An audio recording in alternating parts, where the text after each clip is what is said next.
Hey, great to have you. Welcome to the program. Thanks, The Joe Pags Show. Great radio stations across the land.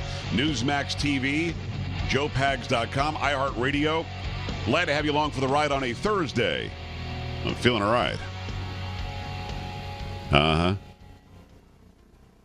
Say what? Carrie, you can call me Haircut Boy today. Oh, yeah. Haircut Boy. Really? You got a haircut. Well, it's about time. Oh, that's looking good. About time. Thank you, Michelle. You think so? How to make that? Do I think so? What does that mean? Kind of No, rude. she does a great job. Thursday, almost Friday. The weekend's almost here. That's how we do. We roll them down. We sing along. Attorney General Ken Paxton, the great state of Texas, will be first up. He's suing the Obama administration over the internet giveaway. We're going to talk about that in a second. Lots going on this hour. Make sure you stick around, but not before we sing a song. And I'm proud. I don't care. Took the key. You're feeling all right. Oh, that was bad. That was bad, Carrie. It always. I'm not feeling too good myself. You know, if you sing along, it might be better. No, it won't. Yes, sir. You're feeling all right. Little harmony? Yeah? No? I'm not feeling too good myself. Hey, what I like about that on Thursdays at New York is they're all looking at each other going, what the hell did we do here? Who do we put on this network? This great network. All right, 1-800-383-9624, joepags.com, Facebook, Twitter, Instagram, email. It's all right there. I'd love to hear from you. Now, yesterday, you know, we had Senator Ted Cruz on, the junior senator for the great state of Texas, and we talked about a lot of stuff, including this Obama administration intention to give away the internet. Well, not even 24 hours later, the great state of Texas, and I'll find out if there are more states involved, decided to sue the Obama administration again, this time in the hopes of stopping this internet giveaway. So we've got Attorney General Ken Paxton. I want to say Greg Abbott, Ken, because he was the Attorney General for so long, but he's the governor. Of course, you're doing a great job in the Attorney General role now. Welcome back to the program. Hey, I appreciate you having me on. You know, it's always a pleasure. All right, so tell the people listening and watching nationwide right now what it is the Obama administration is doing and what action you took to try to stop it. So they are transferring authority from a federal agency to oversee the Internet and various aspects of the Internet to a private organization that has board members from all over the world that we will absolutely have no control over. So why? The first question has to be why. Now, I'll get into the domain we'll get into all the specifics, and I really want to do that. But I have to ask, because the people are yelling at their radios, and they're saying, why would we ever do that? What's the purpose? You know, I don't see any upside at all. I've been trying to figure that out since I saw Congress, talking about this. Yeah. I see literally no upside. Like, I can't figure out one good reason why you would do this. I can think of a lot of negative reasons, but I can't think of any good reason, at least not for the United States. Maybe it's good for some other countries, but it's certainly not good for us. You know, it's Attorney General Ken Paxton, Republican, the great state of Texas. All right, so you bring up ICANN. Now, I've got a website. It's joepags.com. You've got .govs for your office and so on. We have to go through this ICANN agency to register the domain name, and it's all controlled here in the freest, most liberated nation on earth. And we're trying to give up that control to somebody that we can't even monitor? Is that what I'm hearing? Right. So ICANN would still do that, except right now we have an approval process through a federal agency, and that approval process would be eliminated. So the federal agency that does that now is called the National Telecommunications and Information Administration. Right. And they have regulatory authority over that private entity. If this happens, if September 30th comes and goes and they transfer it, then there'll be no other control over that private organization. I talked about this with Senator Cruz, and I've been to China. We adopted our daughter Gia in China. While in China, I did a Google search I looked up the events of Tiananmen Square back in the late 1980s. And all it says is something very, very vague. Somebody accidentally discharged a weapon, somebody accidentally got injured or died, and nothing else to see here. Whereas you and I know there are reports of up to 7,000 people just killed in Tiananmen Square in Beijing because they were protesting against a communist government, a dictatorship. So if we were to give up control of the internet, this ICANN thing isn't the first thing. I mean, we're talking about Russia and China being involved in making decisions about what we can and can't see and do on the internet, right?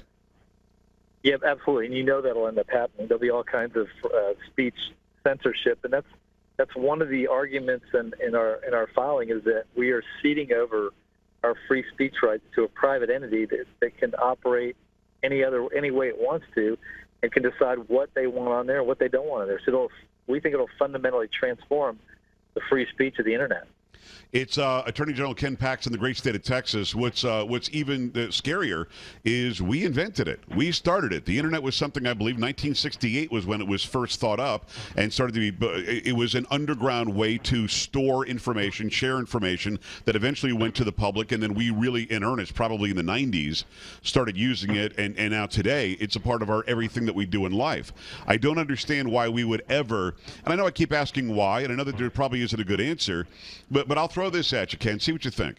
I believe President Obama doesn't like how we got here. I believe that he doesn't like the history of this country, whether it's colonialism or whatever he wants to mention through our entire history. We keep on going back to slavery. We keep on going back to we stole this land from Native Americans, so on and so forth. That's his pitch to the American people. We are only exceptional and only the world superpower because we stole it all and we did it all the wrong way, and we have to somehow pay and give all this great technology that we have, give all the great manufacturing that we have, give all the stuff that we have and that we've gained away to people that he thinks that we stole it from.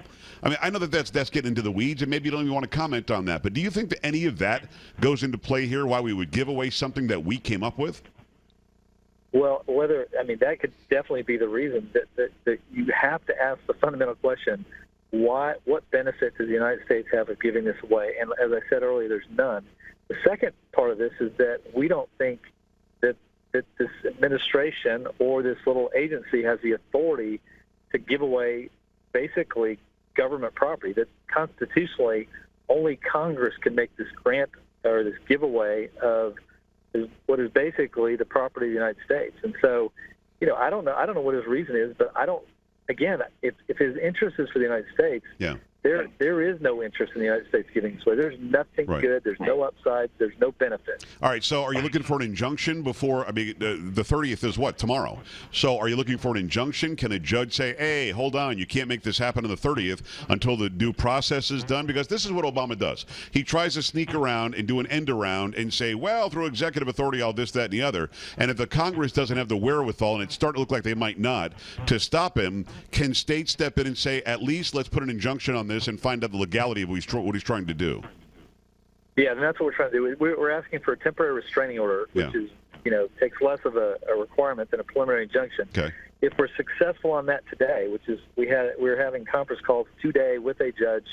That was at least the plan, to be on a conference call with the judge along with Arizona and Texas, right, and hopefully get that put in place so that we can pursue the preliminary injunction and ultimately get this stopped altogether. It is Attorney General Ken Paxton, the great state of Texas, lawsuit against the Obama administration to stop the president from giving away control of the internet. It doesn't make any sense. There is no benefit for America, but that's sort of what I was alluding to. I mean, I don't think that he does things with American benefit in mind. Having said that, I've got to switch gears while I have you, and quickly, I would be remiss if I didn't go here. The bad guy, the terrorist in Washington State, walks into a Macy's and kills a bunch of people because he feels like it. Turns out he's some sort of a refugee, a Muslim from Turkey. And Ken, we just found out he's voted in the last 3 elections and he's not a U.S. citizen, or he wasn't a U.S. citizen. How does that happen? And does this go a long way to prove your point about photo ID? You hit upon a bunch of issues. One is we've been trying to stop the administration from bringing in refugees that we don't know anything about, who essentially could be a terror threat to our country. You just hit on that issue. And second issue you hit on was voter ID. This is what we're trying to stop. We know that there's fraud in this country, and the easiest, most simple way to prevent it is to require a photo ID, just like every business does, just like airlines do, and just like the government itself requires photo ID. So it's not surprising that people are voting if photo ID is not required. I mean, 3 times this guy, a non-U.S. citizen, somebody who came here as an immigrant or a refugee from Turkey, ends up doing terror, and he's dead, thankfully, but he ends up doing terror in the middle of a mall, and we find out he's voted 3 times. How does he even register? The man was registered to vote, Ken. How does that even happen? I don't know how Washington State works it out, but, it could happen here, without photo ID, it used to be you could walk in with a utility bill, and it might not be yours, but that was your way of voting. And so there were plenty of ways to vote without proving who you really were. And so I'm not surprised if Washington, I don't think Washington has photo ID. And if they don't, it's easy to get around the rules. Yeah, where is that case right now? Is photo ID, or do you expect it to be on something that will be required in Texas and Indiana, North Carolina, these other states that all wanted it, or that all have it? So photo ID is legal in there in Indiana. They went to the Supreme Court, and it's legal there. The photo ID law of North Carolina got struck down. Ours got struck down, but ours is still in place for this next election with some variations. And we actually sought a petition from the Supreme Court last week to have our case heard in front of the U.S. Supreme Court. So we're pursuing it because we think it's a reasonable thing for the legislature to ask. Is it a matter of North Carolina and Texas being under the guise of the Voting Rights Act of 1965, where the southern states, that there was poll taxing and other things going on, that they're still under the purview of the DOJ? Is that why Indiana can do it, but we can't? No, it's just that a different court, a different Supreme Court. But it's almost verbatim the same law, isn't it? Yeah, pretty much. Scalia was on the court then, and so we'll see what happens now without him. Literally, a lot of this stuff is going to come down to, a lot of these cases are going to come down to who's on the court, and that's going to be determined by this election. And last question, that's what I was going to ask. Is that the single most important thing the new chief executive will do is appoint 2 or maybe even up to 4 Supreme Court justices? Yes, and I'll tell you why. Because right now, these agencies that are being directed by the president are making law, and they're doing it outside the purview of Congress. So Congress is becoming more and more irrelevant. At the same time, these courts, these justices that tend to be more liberal, are giving more and more deference to agencies. So agencies now are making law. The courts are saying they get deference, and so more and more power is being moved from the courts and from Congress to the executive and this administrative state that we've created. And it becomes more of a dictatorship than a representative republic, and that's got to be stopped. Absolutely. That's it. That is the fundamental issue we're dealing with. The Constitution was envisioned with 3 branches of government because the founders did not trust the power in the hands of one or a few people. And unfortunately, the direction we're heading, we're putting the power in the hands of a president who then directs these bureaucrats who are not elected. Attorney General Ken Paxton, the great state of Texas, we appreciate the work you do, and hopefully you're successful in these lawsuits. Thanks, Ken. Hey, thank you for having me on. We always appreciate the time. There you go. Your thoughts on that. 1-800-383-9624, joepags.com. Coming right back.